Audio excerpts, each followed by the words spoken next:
मुख्यमंत्री भजनलाल शर्मा ने समीक्षा बैठक ली है। सीएमओ में सीएम की अध्यक्षता में समीक्षा बैठक हुई। प्रवासी राजस्थानी दिवस की तैयारियों के संबंध में सीएम भजनलाल शर्मा ने बैठक ली है। बैठक में 10 दिसंबर को आयोजित होने वाले प्रवासी राजस्थानी दिवस की तैयारियों को लेकर चर्चा हुई। इस बैठक में सीएम ने आपसी समन्वय से तैयारियां समय पर सुनिश्चित करने के निर्देश दिए हैं। इसके साथ ही सीएम के अतिरिक्त मुख्य सचिव शिखर अग्रवाल, प्रमुख सचिव आलोक गुप्ता, विशेष सचिव सिद्धार्थ सिहाग, निवेश एवं एनआरआई के आयुक्त सुरेश ओला समेत अन्य अधिकारी इस बैठक में मौजूद रहे।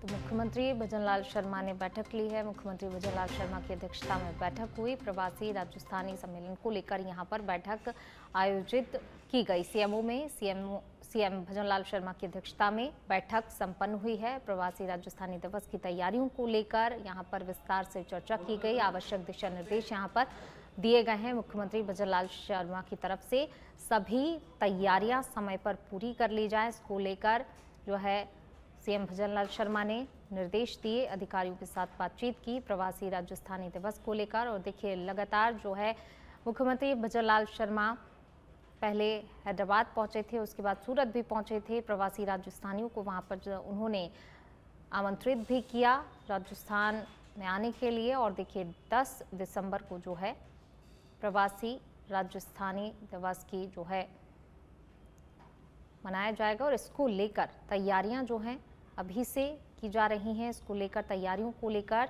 दिशा निर्देश मुख्यमंत्री की तरफ से दिए गए हैं। इस बैठक में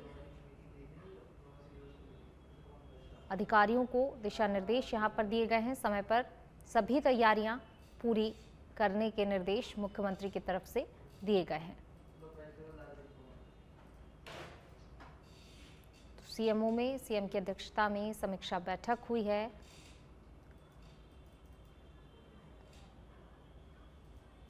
और ज्यादा बातचीत के लिए हमारे पॉलिटिकल एडिटर लाल सिंह जी हमारे साथ जुड़ गए हैं। लाल सिंह जी, सीएमओ में सीएम की अध्यक्षता में बैठक हुई। प्रवासी राजस्थानी दिवस को लेकर क्या कुछ निर्देश मुख्यमंत्री की तरफ से दिए गए हैं?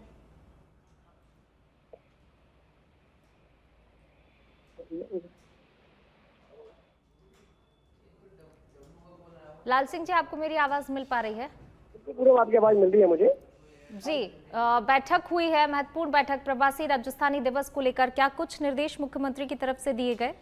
ये समीक्षा बैठक है क्योंकि 10 दिसंबर को आयोजित होने वाले प्रवासी राजस्थान दिवस को लेकर तैयारियों की बैठक थी। इस बार जैसे राजधानी राजस्थान हुआ था पूरम, इस बार प्रवासी राजस्थान जो चाहे देश और देश के बाहर रह रहे हैं, उनका एक बड़ा सम्मेलन राजस्थान सरकार कराने जा रही है।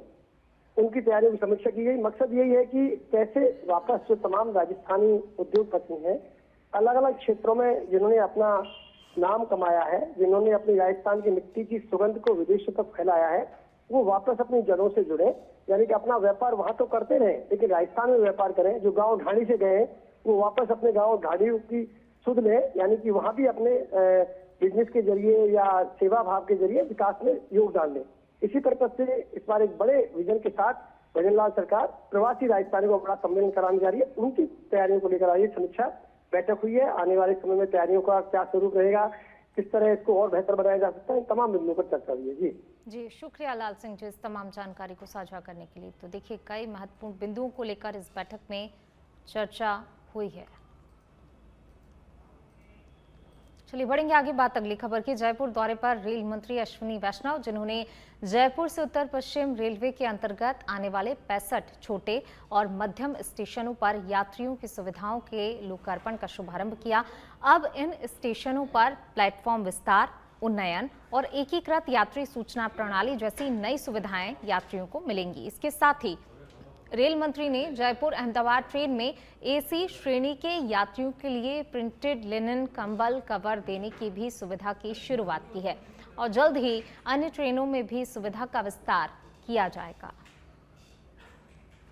ऐसा माननीय प्रधानमंत्री श्री नरेंद्र मोदी जी हम सबको प्रेरणा देते हैं कि हमारा जो भी काम हो, उस काम में नागरिकों को, मध्यम वर्गीय परिवारों को और लो इनकम परिवारों का पहले हम ध्यान रखें और उनके जीवन में एक पॉजिटिव चेंज आ पाए, ऐसी व्यवस्था हमेशा करें, ऐसा प्रयास हमेशा करें। तो आज एक नया प्रयास शुरू हुआ है। हमारे रेलवे के सिस्टम में कंबल का व्यवहार वर्षों से होता आ रहा है, लेकिन कंबल के हमेशा एक मन में संशय रहता था, जो हमारे पैसेंजर्स हैं उनके मन में। उस संशय को दूर करने के लिए आज एक नई शुरुआत हुई है, कंबल के कवर की शुरुआत। जैसा हम अपने घर में जब भी कंबल का यूज़ करते हैं तो हम हमेशा कंबल का एक ब्लैंकेट का एक कवर रखते हैं, तो ब्लैंकेट कवर की व्यवस्था आज जयपुर से एक गाड़ी में आज पायलट बेसिस पे शुरू हुई है। और बहुत ध्यान रखा गया है कि एक बार ये एक्सपेरिमेंट सक्सेसफुल हो तो फिर उसको देश भर में आगे फैलाया जाए। एक अच्छी शुरुआत है।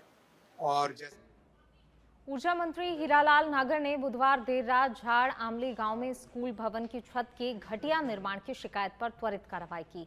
ग्रामीणों की शिकायत पर रात 11:30 बजे स्कूल पहुंचकर छत की जांच की, जिसमें सीमेंट की जगह मिट्टी और बजरी की जगह क्रशर डस्ट का उपयोग किया गया। अधिकारियों का दावा है कि छत को तोड़कर दोबारा बनाया गया, झूठा निकला। मंत्री ने निर्माण सामग्री का सैंपल जांच के लिए भेजा और छत तोड़कर पुनर्निर्माण के सख्त निर्देश यहां पर दिए गए। उन्होंने कहा कि बच्चों के भविष्य के साथ खिलवाड़ किसी भी कीमत पर बर्दाश्त नहीं किया जाएगा और घटिया निर्माण करने वाले ठेकेदारों को ब्लैकलिस्ट किया जाएगा। में हमारे रात्रि चौपालों के माध्यम से जिन चौपालें लगा रहा हूँ और हर जगह मैं ग्रामीण क्षेत्र में जाकर के और वहाँ लोगों से मिल भी रहा हूँ, वहाँ की समस्याएं भी सुन रहा हूँ। और इस दौरान मैं कल कनवास तहसील के झाड़ आमली गांव में गया था।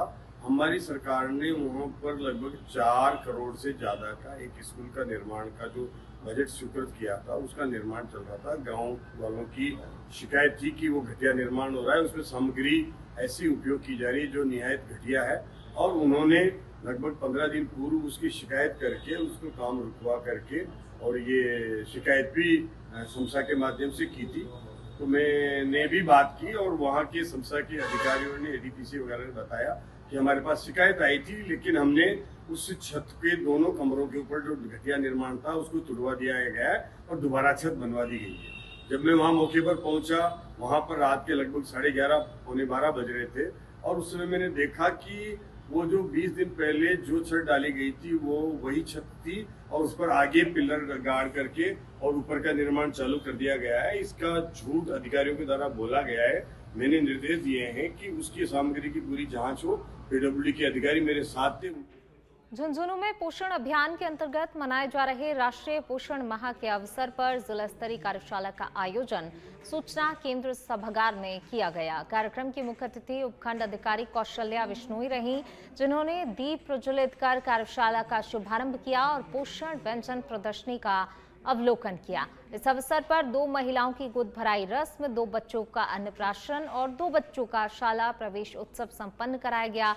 इसके साथ ही प्रधानमंत्री मातृ वंदना योजना की लाभार्थी महिलाओं को प्रतीकात्मक चेक प्रदान किए गए। तो पूरे राष्ट्रीय पोषण माह के दौरान पूरे महीने में हमारे आंगनबाड़ी कार्यकर्ताओं ने आंगनबाड़ी केंद्र पर, गांव में गृह संपर्क के दौरान, बाकी आंगनबाड़ी पर कार्यक्रम के दौरान एक तो श्री अन्न के बारे में प्रचार किया कि अपना जो मोटा अनाज है, बाजरा है, मोट है, मक्का है, इस तरह के जो अनाज हैं, एक तो उनका ज़्यादा से उपयोग किया जाए। इसके साथ ही अपने जो रिफाइंड जो चीज़ें हैं, चाहे तेल हो, चाहे आटा हो, मैदा हो, इस तरह की चीज़ें हैं, उनका उपयोग। भरतपुर के बयाना में एमएसएमई रैंप योजना के तहत तकनीकी उन्नयन कार्यशाला का आयोजन किया गया। यह आयोजन राजस्थान और जिला सरकार के उद्योग और वाणिज्य विभाग के तत्वाधान में आयोजित हुआ। कार्यशाला का मुख्य उद्देश्य सूक्ष्म, लघु और मध्यम उद्यमों को तकनीकी रूप से सशक्त बनाना और उन्हें ऊर्जा दक्षता से संबंधित लाभों की जानकारी देना रहा।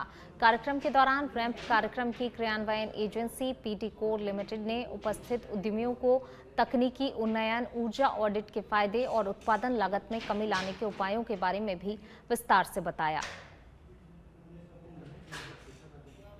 देखो, रेल मंत्रालय द्वारा सभी ये गाड़ियों में सीसीटीवी कैमरा लगाने का प्रोविजन चालू किया गया है। कुछ गाड़ियों में लगना भी स्टार्ट हो गया है। इसमें आम यात्रियों, महिला यात्रियों, यदि अकेली महिला यात्रा सफर कर रही है, वो अपनी जर्नी के दौरान अपने आप को सुरक्षित महसूस करेगी। जो चोरी चकोरी की वारदातें, झीना झपटी है, लूट खसोट है, इन पर अंकुश लगेगा और आम यात्री रेलवे में सफर के लिए अपने सफर यात्रा को पूर्ण रूप से सुरक्षित समझते हुए सीसीटीवी कैमरे की कैद में होगा। इस तरह की कोई वारदात होगी तो तुरंत ही वो टेकअप होगा। बूंदी में मुख्य चिकित्सा एवं स्वास्थ्य अधिकारी डॉक्टर ओपी सामर ने साहसपुरिया में आयोजित ग्रामीण सेवा शिविर का निरीक्षण किया। उन्होंने स्वास्थ्य योजनाओं जैसे पीएमजेएवाई कार्ड, निक्षय पोषण योजना और मां योजना की प्रगति की समीक्षा की। डॉक्टर सामर ने चिकित्सा टीम को हर पात्र व्यक्ति को योजनाओं का अधिकतम लाभ सुनिश्चित करने और गुणवत्तापूर्ण स्वास्थ्य सेवाएं प्रदान करने के निर्देश दिए। उन्होंने कहा कि शिविर का उद्देश्य ग्रामीणों तक चिकित्सा सुविधाएं और सरकारी योजनाओं का लाभ पहुंचाना है।